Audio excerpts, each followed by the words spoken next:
90 రోజుల కోర్సు పూర్తి చేస్తే చాలు 100% ప్లేస్మెంట్ సపోర్ట్ తో సాఫ్ట్వేర్ జాబ్ మీ సొంతం. వెంటనే కోడ్ జ్ఞాన్ డెస్టినేషన్ ని సంప్రదించండి.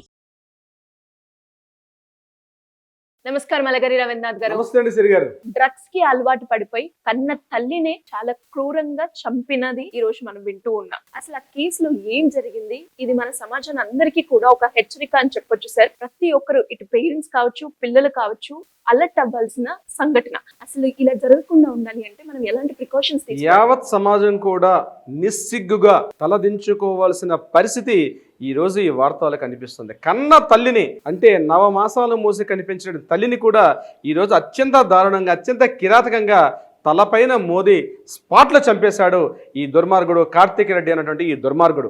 ఈ సంఘటన వివరాలు చెప్పి మిగిలిన విషయాలు నేను చెప్పే ప్రయత్నం చేస్తాను సిరి గారు. ప్రధానంగా రామచంద్రాపురం మండలం, అంటే మనకి హైదరాబాద్ పటాన్చెరు దాటిన తర్వాత రామచంద్రాపురం వస్తుంది. ఆ మండల పరిధిలో తెల్లాపురం అనే ప్రాంతంలో వీళ్ళు నివాసం ఉంటారు. ఈమె పేరు శాంతమ్మ. ఈమెకి 2 కుమారులు. సబ్జెక్ట్ వాళ్ళ పెద్ద కుమారుడి పేరు చెప్పట్లేదు. 2వ కుమారుడి పేరు, చిన్న కుమారుడి పేరు కార్తీక్ రెడ్డి. పెద్దానికి పెళ్లి అయిపోయింది. చిన్నపిల్లడు చిన్నప్పటి నుంచి కూడా చిరుతిరుగులకి బాగా అలవాటు పడ్డాడు. పెద్ద కొడుకు పెళ్లి అయింది. ఆ యొక్క పెద్ద కొడుకు ఇంట్లోనే ఈమె ఉంటున్నారు. అయితే అప్పుడప్పుడు చిన్న కొడుకు ఇంటికి కూడా ఆమె వెళ్ళి వస్తూ ఉండేది. కానీ చాలా మంచిగా తన చుట్టుపక్కల వాళ్ళందరిలో కూడా చాలా మంచి వ్యక్తిగా పేరుంది ఈ శాంతమ్మ అన్నటువంటి ఈమెకి. ఈ చిన్న కొడుకు కార్తీక్ రెడ్డి ప్రధానంగా ఏంటంటే మద్యానికి బానిస అయిపోయి, తాగుడికి బానిస అయిపోయి, చెడు వ్యసనాలకు అలవాటు అయిపోయి, పూర్తిగా డ్రగ్స్కి ఇటీవల అలవాటు అయిపోయినట్టుగా పక్కన స్థానికులందరూ కూడా చెప్తున్నారు. డ్రగ్స్లో ఏం చేస్తున్నాడో, ఏం మాట్లాడుతున్నాడో కూడా తెలియకుండా ఒక రకమైనటువంటి ఒక పైశాచికంగా మారిపోయాడు. ఇటీవల ఏంటంటే ప్రతి విషయానికి కూడా అమ్మ దగ్గరికి వెళ్ళడం, డబ్బులు అడగడం, డిమాండ్ చేయడం, ఆ డబ్బులు ఇవ్వకపోతే ఆమెను అబ్యూజ్ లాంగ్వేజ్ తిట్టడం, ఆ తిట్లు భరించలేక ఆ తల్లి ఎంతో కొంత అమౌంట్ ఇస్తే మరలా వెనక్కి వెళ్ళిపోయి చెడు వ్యసనాలకు అలవాటు అయిపోయిన వ్యక్తి. నిన్న సాయంత్రం ఏం జరిగిందంటే ఈ తెల్లాపూర్లో చిన్న కొడుకున్న ఇంట్లో ఇమీడియట్గా ఆ తల్లికి డబ్బులు డిమాండ్ చేశాడు. మాట కాస్త పెరిగింది. ఇమ్మీడియట్గా తన చేతిలో ఆ మంచం ఉన్నటువంటి బెడ్ ఫ్రేమ్ ఉంటుంది, ఆ బెడ్ ఫ్రేమ్ తీసుకొని ఒకే ఒక 2 దెబ్బలు కొట్టగానే ఆ తల్లి అక్కడిక్కడ చనిపోయి ఆ రక్తపు స్రావంతో ఆ రక్తపు మడుగులో చనిపోయింది. ఇక్కడ పడేసి ఆ మధ్య దానికి డ్రగ్స్ మొత్తంలో ఉంటున్నాడు అబ్బాయి. ఇమ్మీడియట్గా పక్కకి వెళ్ళిపోయాడు. పక్క ఇరుగు పొరుగు వాళ్ళ అరుపులు చూసి పక్కకు వచ్చి ఇమ్మీడియట్గా పోలీసులకు ఫోన్ చేశారు. పోలీసులు వచ్చారు, కేసు నమోదు చేసుకుని ఇతన్ని అరెస్ట్ చేయడం కూడా జరిగింది. అంటే ఇటీవల ఈ సంఘటనలు ఏమైనా అంటే ఈ డ్రగ్స్గా బానిస అయిపోవడం అనేది ఇటీవల చాలా ఎక్కువ అయిపోయినాయి. ఇమ్మీడియట్గా పోలీసులు తీసుకెళ్లి సెక్షన్ 302 కింద హత్యానేరం కింద ఇతను అరెస్ట్ చేశారు. అతన్ని పోలీసులు ఈరోజు పోలీస్ స్టేషన్లో ఉన్నాడు అబ్బాయి. అయితే ఇక్కడ విషయం తెలుసుకోవాల్సింది ఏంటంటే, ఇంతేకాకుండా ఈ డ్రగ్స్ ఇతనికి ఎవరు అందజేశారు, ఆ డ్రగ్స్ పెడ్లర్స్ ఎవరున్నారు, ఇతనికి డ్రగ్స్ ఎవరు ఎక్కడెక్కడ ఏ స్థానానికి వెళ్తున్నా కూడా ఇప్పుడు పూర్తిగా కూపీ లాగుతున్నారు పోలీసులు. అంటే దీనికి అరికట్ట వేయాల్సిన అవసరం కూడా ఉంది. అసెంబ్లీ సాక్షిగా 2 తెలుగు రాష్ట్రాల్లో కూడా, ఇటు తెలంగాణలోను, అది ఆంధ్రప్రదేశ్ అసెంబ్లీ సాక్షి కూడా ఎన్నో సందర్భాల్లో హోమ్ మినిస్టర్స్ కూడా ఈ గాంజా, అదేవిధంగా హెరాను, ఈ బ్రౌన్ షుగర్, ఇటువంటి ఈ మత్తు మందులని, డ్రగ్స్ని ఇటీవల కాలంలో ముఖ్యంగా హైదరాబాద్ లాంటి నగరాల్లో ఎక్కువగా బాగా డ్రగ్స్ పెడ్లర్స్ ఎక్కువైపోయింది, వినియోగం బాగా పెరిగిన ఉద్దేశంతో అనేక రకాల చట్టపరమైనటువంటి చర్యలు కూడా తీసుకుంటున్నారు. ఎక్కడికక్కడ అరగడుతున్నప్పుడు కూడా ఇంకా చాపకంత నీరులాగా విశృంఖలంగా వీటి వ్యాప్తి బాగా పెరిగిపోతుంది ఇటీవల కాలం. అయితే దీనివల్ల ప్రధానంగా ఏంటంటే చాలా ఇళ్లలో ఇది ఈరోజు న్యూస్ వచ్చింది కాబట్టి మనం మాట్లాడుకుంటున్నాం, కానీ న్యూస్కు రాకుండా తెరమరుగైపోయిన కొన్ని కేసులు, వందలాది విషయాలు ప్రతిరోజు జరుగుతున్నాయి. అంటే మేము ఇక కౌన్సిలింగ్ ఇచ్చే సందర్భంలో కూడా చాలా మంది వస్తున్నారు, మావాడు డ్రగ్స్కి బానిస అయిపోయాడండి, మావాడు చెడు వ్యసనాలు, ముఖ్యంగా గ్యాంబ్లింగ్ ఆడుతున్నాడు, ముఖ్యంగా ఈ యొక్క బెట్టింగ్ యాప్స్గా రెడీ అయిపోయాడని చెప్పి ఇటీవల చాలా మంది తల్లులు మనం సంప్రదిస్తున్నారు. సార్ మా అబ్బాయిని కాస్త కౌన్సిలింగ్ ఇచ్చే ప్రయత్నం చేయండి అని. మన వరకు మనం ప్రయత్నం చేస్తున్నాం. అయినప్పటికీ కూడా ఇంకా చాపకంత నీరులాగా, అంటే కొంతమంది చదువుకున్న వాళ్ళు, ఈ వీడియోలు చూసే వాళ్ళు ఖచ్చితంగా తెలిసిన వ్యక్తులకి ఫార్వర్డ్ చేస్తున్నారు, మాట్లాడుకుంటూ వచ్చి మనల్ని కౌన్సిలింగ్ దాకా మనకు వస్తున్నారు. ఇట్లా కాకుండా చాలా మంది ఉన్నారు. నేను ఏమంటానంటే అది పూర్తిగా పతాక స్థాయికి వెళ్ళిపోయి వాళ్ళ చేతిలో మనం పూర్తిగా చనిపోయే స్థితి తెచ్చుకునేది కన్నా, మీ ఇళ్లలో మీ పిల్లలు ఎవరైనా సరే ఈ స్థితిలో ఉంటే, అంటే చెప్పిన మాట వినకుండా, ప్రధానంగా ఏంటంటే ఈ 15-16 సంవత్సరాల నుంచి మొదలుకుంటే ముఖ్యంగా ఈ 30-35 సంవత్సరాల మధ్యలో వయసు ఏదైతుందో అత్యంత ప్రమాదకరంగా మారిపోయింది. అంటే చెడు వ్యసనాలకు అలవాటైపోవడం, ఆ చెడు వ్యసనాలకి ముఖ్యంగా గాంజా, మత్తు పదాలకు అలవాటైపోవడం, ఆ డబ్బులు ఎప్పటికప్పుడు డబ్బులు కావాలి, దానికోసం వేరే పని చేయలేరు. ఆ పని చేయాలంటే తల్లిదండ్రుల్ని పూర్తిగా కొట్టడం, తిట్టడం, హింసించడం, మానసికంగా, శారీరకంగా, అయ్యో నా పిల్లడు ఇట్లా అయిపోతున్నాడే అని చెప్పి ఆ తల్లిదండ్రులు ఆక్రోశం, ఏం చేయాలో అర్థం కాదు. ఉద్యోగాలు చేస్తున్నారు, ఆస్తులు ఉన్నాయి. ఇప్పుడు తెల్లాపూర్లో జరిగింది. తెల్లాపూర్లో ఈరోజు ఎకరాలు చాలా కోట్లలో పెరిగిపోయింది.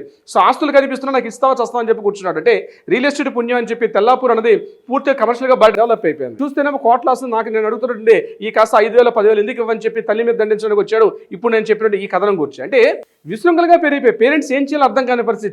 చూస్తున్న పిల్లాడు, కంటి ముందు కనిపిస్తున్న పిల్లాడు పూర్తిగా నీరు గారిపోతున్నాడు. ఏం చేయాలో అర్థం కాదు. వాడిని బాగుపరచుదామంటే చెప్పిన మాటలు వినే స్థితిలో లేడు. ఏనాడో పరిస్థితి మారిపోయాడు. ఎప్పుడు వెళ్తాడో ఎప్పుడు వస్తాడో తెలియదు. ఏ రాత్రికి అర్ధరాత్రి అపరాత్రి వస్తాడో తెలియదు. ఒక్కోసారి రోజుల తరబడి రాడు పిల్లడు. ఎటుపోతున్నాడో తెలియదు, ఎవరితో తిరుగుతున్నాడో తెలియదు, స్నేహితులు ఎవరో తెలియదు, బంధువులు ఎవరో తెలియదు. చట్టాపట్టాలు లేకుండా విశృంఖలంగా తిరుగుతున్నటువంటి ఈ యువత పూర్తిగా కంప్లీట్గా పెడదవ పడిపోయింది. తల్లిదండ్రులు ఒక్కొక్కరు వచ్చి మాతోటి మా కాళ్ళు పట్టుకుని నడుస్తున్నారు.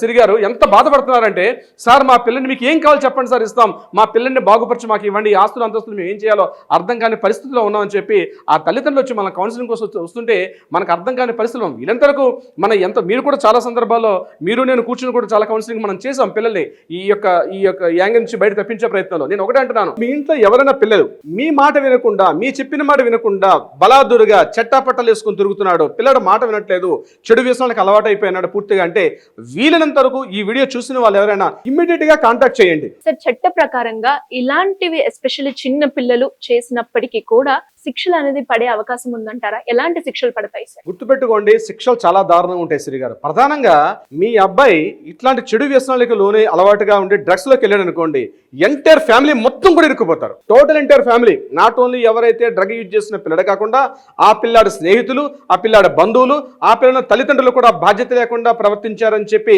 కేసులు ఇరుక్కుపోయే అవకాశం ఉంటుంది. మిమ్మల్ని కూడా పోలీస్ స్టేషన్ తీసుకెళ్తారు, మిమ్మల్ని కూడా ఇంటరాగేషన్ చేస్తారు. మీరు మీ పిల్లలు ఇటువంటి పరిస్థితులు ఉంటే మీరు చేస్తున్న ఉద్యోగ సంస్థలో కావచ్చు, లేకపోతే ఆడవాళ్ళు అయితే ప్రధానంగా ఇరుగు పొరుగు వాళ్ళతో కావచ్చు, ఒక మానసికంగా చాలా బాధపడతారు. ఇది కాకుండా ఇంకా చిన్న పిల్లలకి శిక్షల విషయానికి వస్తే పోస్కో యాక్ట్ చట్టాలు ఉన్నాయి. ఆడపిల్లల్ని మీద తిట్టడం అంటే ఆ డ్రగ్స్ తీసుకున్న సందర్భంలో ఎవరిని ఏం చేస్తున్నారో తెలియని విషయం, పోస్కో చట్టాలు ఉన్నాయి. ఇంకా ఇది కాకుండా ఆ డ్రైవింగ్ తీసుకుని వెళ్తారు, మైనర్లు అనుకోండి, ఆ డ్రైవింగ్ కారు బైక్ తీసుకుని వెళ్తారు, రోడ్డు మీదకి వెళ్ళి యాక్సిడెంట్ చేస్తారు. అక్కడ పొరపాటున వాళ్ళు పోలీసుల యొక్క చెకింగ్ లో బయటపడితే కనీసం జరిమాలతో బయటపడతారు. అట్లా కాకుండా ఎవరికైనా హిట్ చేశారనుకోండి, లేనిపోయినటువంటి పనిష్మెంట్స్ కూడా వచ్చాయి. ఇది కేవలం ఆ ఎవరు చేసారో వాళ్ళకే కాదు, పేరెంట్స్ కూడా బాధ్యత ఉంది. పేరెంట్స్ని కూడా తీసుకెళ్లి లోపల వేసేస్తారు. గుర్తుపెట్టుకోవాల్సిన విషయం ఏంటంటే, పేరెంట్స్ని కూడా లోపల తీసుకెళ్లి వేసేస్తారు.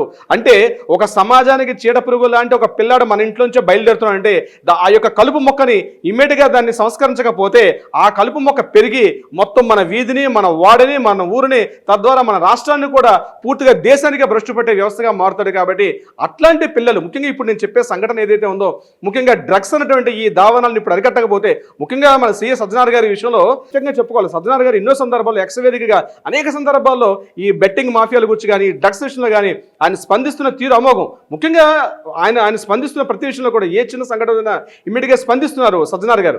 సో నేను ఆయన ప్రత్యేకంగా అభినందనలు కూడా తెలుపుతున్నాను ఈ వేదిక ద్వారా. సో ఒక సమిష్టిగా మనందరం కలిసి కృషి చేస్తేనే రాబోతున్న యువత, ఈ రోజు ఉన్నటువంటి యువత కూడా ఒక సన్మార్గం నుండి అవకాశం ఉంటుంది.